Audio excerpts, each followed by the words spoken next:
The silence in the Harper house was not the kind of silence that came with peace. It was a silence that clung to the walls, wrapped itself around doorknobs, and hovered like fog in every room. Ben Harper had grown used to it. Not because he wanted to, but because he had no choice. It had been 3 years since the accident. 3 years since he'd lost Melissa, his wife, and almost lost his daughter, Lily.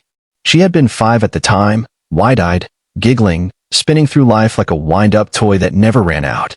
But the crash had changed that. Her voice, once so full of questions and songs and sweet mispronunciations, vanished. Her hearing remained, but she had simply stopped speaking. Trauma, the doctors said. Selective mutism triggered by the incident. She learned sign language quickly, perhaps too quickly for her age. And Ben did too, fumbling and forcing himself to catch up just to be close to her.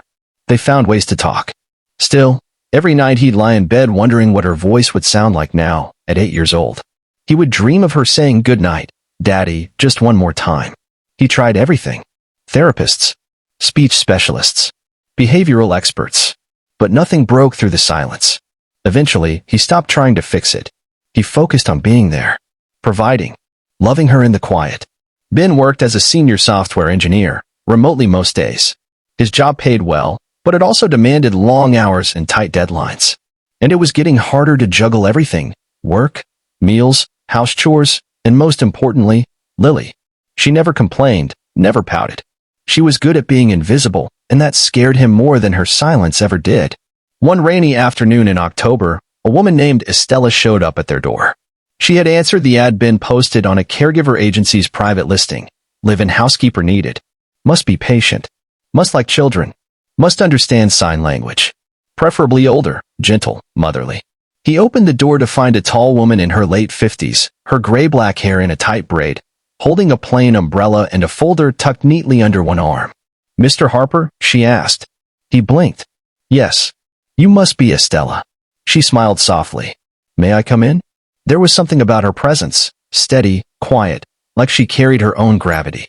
Ben stepped aside and led her into the living room. Lily sat curled up on the couch, reading a picture book. She didn't look up.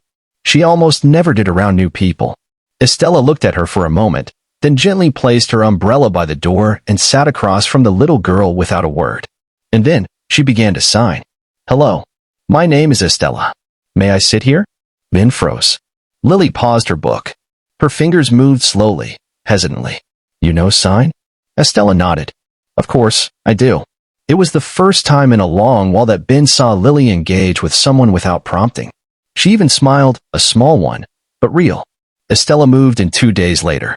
She brought only 2 suitcases, a tea kettle, and a photograph of a young man in a military uniform framed in an old, worn silver frame. She placed it on her nightstand and never spoke of it. In the beginning, Estella stayed quiet around Ben, polite and formal. She cooked hearty meals, folded laundry with almost ceremonial care, and left the house spotless. But it was with Lily that she truly lived.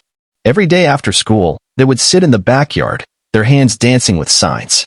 Estella didn't just communicate with Lily, she conversed, in a way that Ben couldn't. She had stories, jokes, even games played entirely in sign. 3 weeks into Estella's stay, Ben began noticing changes.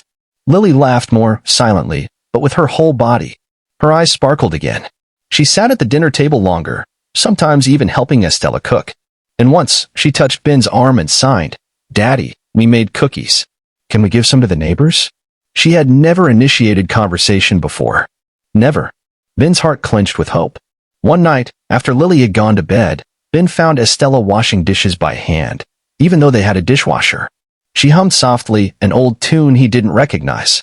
"Estella," he said quietly, "what's your story?" She turned off the faucet and dried her hands with care. "I've lost people too," she replied simply. He waited, not wanting to push. "My son," she said after a long pause. "He died overseas. Afghanistan. He was all I had." Ben's chest tightened. "I'm so sorry." She gave him a tight-lipped smile. "I know what it's like to live in silence, Mr. Harper.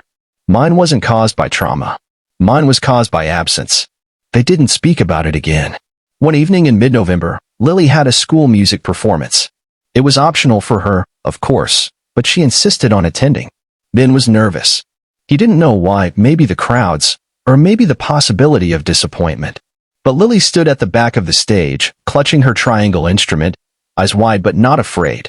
As the other children sang, Lily watched closely, matching the rhythm with her triangle's delicate chimes. But something happened during the last song. A little boy beside her froze, forgetting his lyrics. There was a moment of awkward silence. And then, Lily stepped forward. She sang. Just one line. Quiet. Unsteady. But audible. Ben stood up in his seat, heart racing, eyes burning. Estella squeezed his hand without a word. The teacher on stage knelt, whispered something in Lily's ear. The whole auditorium was still. Then, Lily sang again. The rest of the class joined her. The song finished, and the crowd erupted. Ben covered his mouth with both hands, shaking. That night, Lily climbed into his lap, wrapped her arms around his neck, and whispered against his ear, "I wanted you to hear me." Ben cried for the first time in years. The next morning, as the sunlight filtered through the curtains, Lily ran into Estella's room, jumping onto the bed. "I talked," she announced. Estella smiled. "Yes, my darling. You did." Ben stood in the doorway, speechless, watching as Estella gently pulled Lily into a hug. In the days that followed, Lily didn't stop using sign language, but she spoke too, sometimes just one word at a time, sometimes in long-winded, excited sentences that made Ben dizzy with joy. She'd flip between speech and sign without thinking, fluidly, like she had always done both. Ben knew that Estella had done something no therapist, no doctor, no method could. She had believed in Lily's silence instead of trying to fix it. For next part, subscribe my YouTube channel.